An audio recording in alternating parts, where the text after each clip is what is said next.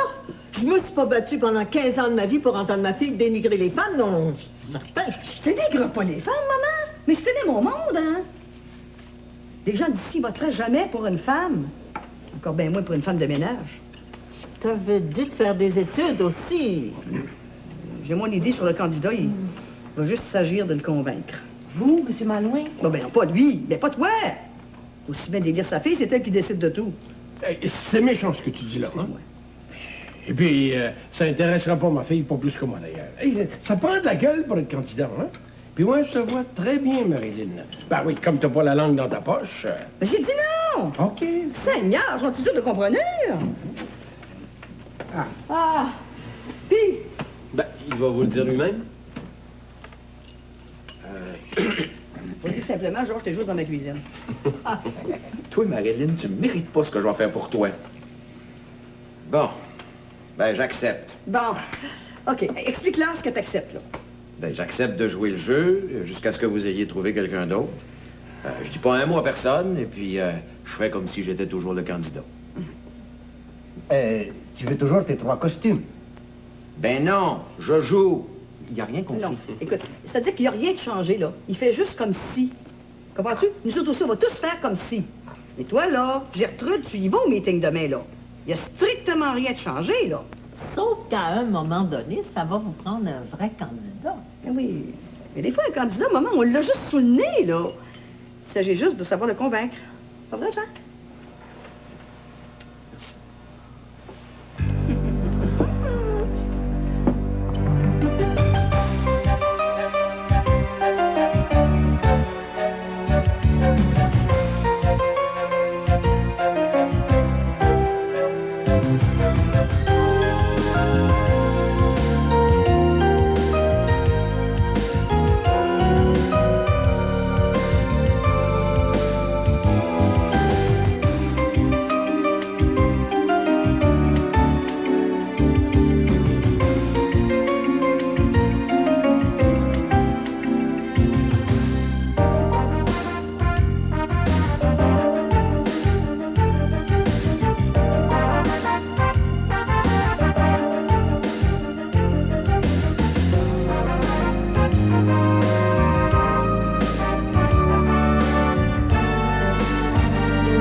Ici Radio-Canada, pour vous avant tout.